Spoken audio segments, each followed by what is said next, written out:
Sir ఒక సంవత్సర కాలం పాటు ఈనాడులో మీరు పనిచేయడం జరిగింది. అవును, సంవత్సర కాలంలో రామోజీరావు గారిని ఎన్నిసార్లు కలుసుకుని ఉంటారు? 2 సార్లు కలిశాను.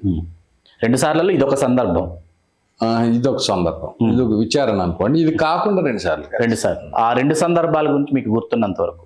మొదటిది ఇంటర్వ్యూలో ఆయన, అందులో అప్పటికి నేను సిపిఐ మెంబర్ని. అందులో ఒక క్వశ్చన్ కూడా ఉంటుంది, మీరు ఏదైనా రాజకీయ పార్టీలో సభ్యులా అని. అవును అని రాసి ఊరుకున్నాను నేను.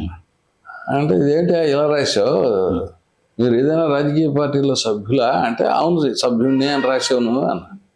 ఏదా పార్టీ పేరు రాయాలి కదా అన్నాడు. మీరు అలా అడగలేదు కదా, మీరు ఏ పార్టీలో సభ్యులు అని చెప్పి అడగలేదు, నేను చెప్పలేదు అంటే. దీన్ని బట్టి చూస్తే నువ్వేదో కాస్త కమ్యూనిస్ట్ తలతిరుగుడు కనపడుతోంది అన్నాడు ఆయన. అని అంటే, అవును మీరు పోల్చుకుంటారు కదా అలాంటివి ఏమైనా ఉంటాయని. నేను కూడా కొంచెం లైట్ రివ్యూలోనే మాట్లాడుతున్నాడు ఆయన, నేను లైట్ రివ్యూలోనే. మీరు గుర్తుపెట్టేస్తారు కదండి అలాంటివి ఏమైనా ఉంటాయి, నా మీద కూడా వేసేస్తున్న జోకులు చూసి కపర్ది ఇది కారణం అర్థమైందిలే అన్నాడు. అని కూర్చో అన్నాడు. నేను ఏం చదువుకున్నా ఏంటి అని అడిగి, నాకు ఐడియల్ క్యాండిడేట్ అయ్యా, సంస్కృతి చదవాలి, తెలియాలి, తెలుగు తెలియాలి, ఇంగ్లీష్ తెలియాలి, 3 ఉన్నాయి నీ దగ్గర, బాగుంది, జాగ్రత్తగా చేసుకో అన్నాడు. సరేలేండి, అయిపోయింది అంతే ఇంటర్వ్యూ.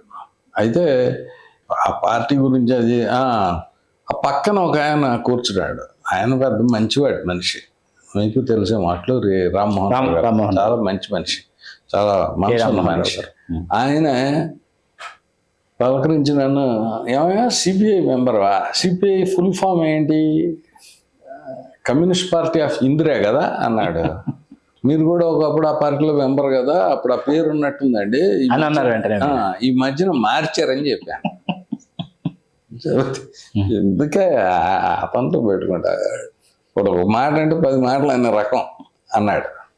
గౌరీల వాళ్ళు అని జోకేసి రామోజీరావు గారు, వెళ్ళరా బాబు వెళ్ళరా, అందరి మీద వేసావుగా అక్షంతలు, దయచేయి అన్నాడు. చాలా లైవ్లీ అండ్ వెరీ ఫ్రెండ్లీ. ఆ టెంపర్మెంట్ చాలా తక్కువ మందిలో ఉండేది, అందులో ఉండేవాళ్ళు. ఎందుకంటే మంచి జీతాలు ఇస్తారు, ఉద్యోగం మంచిది, దానికి పోటీ ఎక్కువ ఉంది. ఆ పోటీ ఫలితంగా వచ్చేది ఏంటంటే ఈర్ష్య, అసూయ, తర్వాత అభద్రత, అలాంటివన్నీ వస్తాయి. అవి వచ్చి ఇంకా డీహ్యూమనైజ్ చేసే అట్మాస్ఫియర్ ఒకటి ఎక్కడుందంటే బయట వాతావరణంలోనూ ఉంది, అక్కడ కూడా ఉంది. ప్రతి నిమిషం ఆ అభద్రత ఫీల్ అయ్యేలాగా చేసే మనుషులు లోపల ఉంటారు, బయట ఉంటారు. సార్, ఇటీవల రామోజీరావు గారి సంస్మరణ సభ ప్రెస్ క్లబ్ సాక్షిగా జరిగింది, హాజరయ్యారా? నేను లేదు, మీరు హాజరు. నేను మీటింగ్కి వెళ్ళను. ఎందుకనంటే అక్కడికి వెళ్తే మనమే వినాలి, నాకు మాట్లాడడమే అలవాటు. సరే, అవును, శ్రోతలు అయిపోతాం, మనమే వక్కలం కాస్త శ్రోతలు కావాలంటే. రెండోది, రామోజీరావు గారి గురించి అక్కడ ఆ మీటింగ్లో వాళ్ళ అక్కడ వక్తల కన్నా నాకు ఎక్కువ తెలుసు, ముందు నుంచి తెలుసు. అది దాని గురించి ఇక్కడ ఆయన పోయినప్పుడే అది ఒక అకేషన్ లాగా చేయడం, అది చాలా తప్పు. అది ఆయన నిజంగా చాలా కాలంగా అనారోగ్యంగా ఉన్నారు. అవును, ఆయన ఉండగానే ఆయన గురించి ఏదైనా కార్యక్రమం తలపెట్టి ఉంటే ఆయన సంతోషించుండేవారు. ఒక పద్ధతి అది. ఇంకో పద్ధతి ఏంటంటే అసలు ఆయన చాలా విషయాలు అంటే ఆయనకి చాలా ఆసక్తి ఉంది. వాటి మీద ఏమన్నా కృషి చేసి ఉంటే మనకి తెలుగు వాళ్ళ చరిత్ర అలాంటివి ఆయనకి చాలా ఆసక్తి. తర్వాత ఆయనకి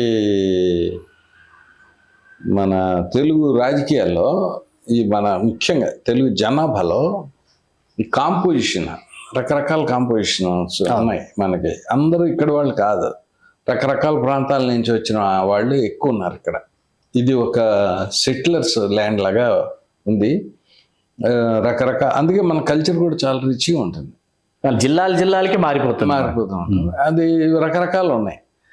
వాటిని అన్నింటినీ కూడా పరిశోధిస్తే బాగుంటుందని ఆయనకి ఆసక్తి ఉన్న ఏరియాస్ అవి వాటి మీద ఏమైనా చేసి ఉంటే బాగుండేది. అది నిజంగా ఒక మనిషి మీద గౌరవం ప్రకటించే పద్ధతి. ఒక మనిషి పుట్టినప్పుడు పోయినప్పుడు బుకే తీసుకెళ్ళడం, లేకపోతే రీడ్ తీసుకెళ్ళి అక్కడ పెట్టి అది కాదు. అది అవి బయట వాళ్ళ కోసం చేస్తారు, బతుకున్న వాళ్ళ కోసం చేస్తారు. ఆ పోయిన వాడి మీద గౌరవంతో చేసేది కాదు. అతని కొడుకు, భార్య, అతని సంతానం, అతని ఆస్తికి వారసులు ఎవరో ఉంటారు కదా, అవును. వాళ్ళ దగ్గర మంచి అనిపించుకోవాలని చేసే ప్రయత్నం. మన వాళ్ళు అంటుంటారు కదా ట్రిబ్యూట్ అని, అలాంటి ట్రిబ్యూట్ పే చేయాలంటే అతనికి ఏ విషయాల్లో ఆసక్తి ఉందో ఆయనకి, పోయిన వాడికి పెద్దవాడే, ఆయన స్వతంత్రంగా ఆలోచించే మనిషి అని చెప్పిన ఏమైనా చేసి ఉంటే బాగుండేది. ఆయనకి శాసనాల మీద వాటి మీద చాలా ఆసక్తి ఉంది. రామోజీరావు బోధరాజ్ మాస్టర్తో చాలా చర్చించారు, చాలా విషయాలు మాట్లాడేవారు. అంటే చర్చించడానికి వీలు ఉండదు బోధరాజ్ మాస్టర్తో, వినటమే, ఆయన కూడా వినడమే. మనం వినాలి. బోధరాజు రాధాకృష్ణ గారు మాట్లాడుతుంటే మనం వినాలి, అంతే కదా. బోధరాజ్ మాస్టర్కి సబ్జెక్ట్ కూడా బాగా తెలుసు మనకన్నా, అలాంటప్పుడు వినడమే ఇంటెలిజెన్స్. సార్, ఈనాడు తర్వాత, ఈనాడు నుంచి మీరు వెలుపలికి వచ్చిన తర్వాత అక్కడి నుంచి ఎక్కడికి వెళ్ళారు? ఆంధ్రభూమికి వెళ్ళాను. భూమికి వెళ్ళారు. అక్కడ ఎంతకాలం ఉన్నారు? అక్కడ 3 ఏళ్ళు ఉన్నానండి. ఆంధ్రభూమిలో నేను 83లో వెళ్ళాను. 86లో ఆంధ్రభూమి వదిలేశాను. అప్పుడు ఎవరు చీఫ్ ఎడిటర్? అప్పుడు గజ్జల మల్లారెడ్డి గారు. ఈయన అక్కడి నుంచి ఈనాడులో రిజైన్ చేసి అక్కడికి వెళ్ళారు. అంతకన్నా ముందే వెళ్ళి ఆయన ఎడిటోరియల్ రాయడానికి నాకు వారం పొడుగునా నేను ఒక్కడే రాయాల్సి వస్తుందిరా, నువ్వేమన్నా ఆలోచిస్తావా అన్నాడు ఆయన. అంటే నా కెరీర్ ప్లాన్ ఆయనకి చెప్పాను. చెప్పి అసలు తెలుగు జర్నలిజంలోనే ఉండదలుచుకోలేదండి, నేను వెళ్ళిపోదాం అనుకుంటున్నాను అన్నాను. అంటే సరే, నీ కెరియర్ ప్లాన్ నీది, నీ ఇష్టం అని. ఆయన చాలా ఆత్మీయులు. ఆయన మా నాన్నగారికి ప్రియమిత్రుడు. మా మదర్ని మాలాగా ఆయన కూడా అమ్మ అనేవారు. మేము మా మదర్ ఆవకాయ కలిపి కొత్త ఆవకాయ ముద్ద అందరికీ చేతిలో పెడుతుండేది. ఆ టైంలో ఒకసారి వచ్చాడు ఆయన. వచ్చి నాకు కూడా పెట్టమని చెప్పి కింద కూర్చుని తింటున్నాడు ఆయన. తెల్ల పంచె, తెల్ల బట్టలు వేసుకుని ఉండేవారు.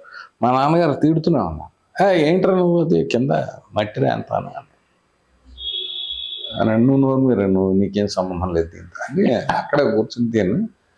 వాళ్ళు అంత ఆయన కళ్ళమ్మ నీళ్ళు పెట్టుకునే మనిషి, అంత ఆత్మీయంగా ఉండేవారు. ఆయన ఏం చేశాడు, ఈ ఉద్యోగం ఊడిపోయిన శుభవార్త ఫస్ట్ ఆయనకే చెప్పాను. మీ ఉద్యోగం ఊడిపోయింది? నా ఉద్యోగం ఊడిపోయిన చెప్పి ఆయన బయలుదేరుతున్నాడు ఆఫీస్కి. ఇప్పటికైనా చేరతావా అందులో అన్నాడు.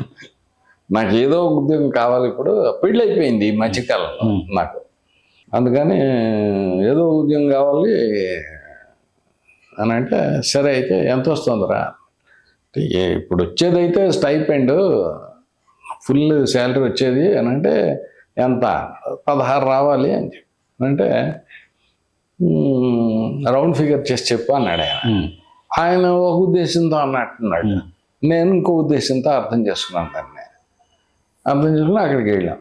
వెంకటరామరెడ్డిని కలిసాం.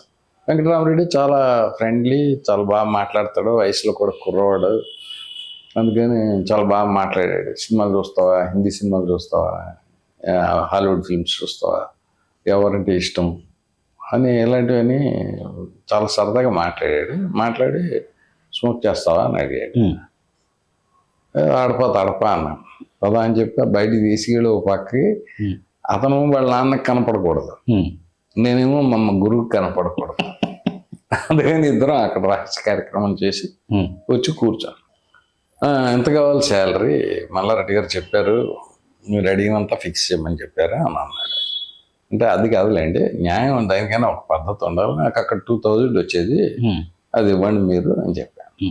అంటే అంత ఇస్తారా ఈనాడు అని అంటే, నాకైతే ఇచ్చారని చెప్పి, అంత వద్దులే కానీ 1500 తీసుకో అన్నాడు. అంటే నాకు అప్పుడు గజ్జల మల్లారెడ్డి గారి మనసులో ఉన్న రౌండ్ ఫిగర్ ఏంటో అర్థమైంది. ఈయన చెప్పుకుంటాడు 1500 అని నేను చెప్పాను. అక్కడ వచ్చేదానికన్నా తక్కువకి రావడం పెద్ద ప్రూడెన్స్ లేదంటే, గుడ్, చాలా బాగా చెప్పారు మీరు, of course no sense at all అని పెట్టి సంతకం పెట్టి ఇచ్చేసాడు. ఆ ఫిగర్ వేసేసి ఇచ్చేసాడు. అది టైపిస్ట్ తీసుకురా అని చెప్పి ఒక ఆర్డర్ వేసాడు. టక్ టక్ అక్కడ ఒక టైపిస్ట్ వచ్చి పోర్టబుల్ టైప్ అక్కడే పెట్టి టైప్ కొట్టేసి ఇచ్చేసింది నాకు ఆర్డర్ కాపీ. ఆర్డర్ ఇది తీసుకెళ్ళి కాపీ మల్లారెడ్డి గారికి ఇచ్చేయండి మీరు, ఇఫ్ యూ డోంట్ మైండ్, లేదంటే నేను బాయ్తో పంపిస్తాను అన్నాడు. ఇదేంటండి మల్లారెడ్డి గారికి నేను చాలా క్లోజు, న్యూస్ నేనే చెబితే బాగుంటుంది అని చెప్పి తీసుకెళ్ళి వింటరా 2000 ఇచ్చాడా నీకు అన్నాడు.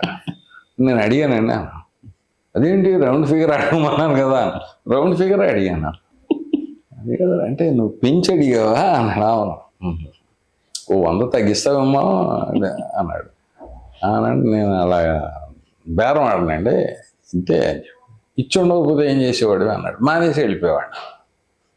ఏంటి అన్నాడు. విప్లవాచ పృథ్వీ అస్తమానం ఆయనే అన్నవారు.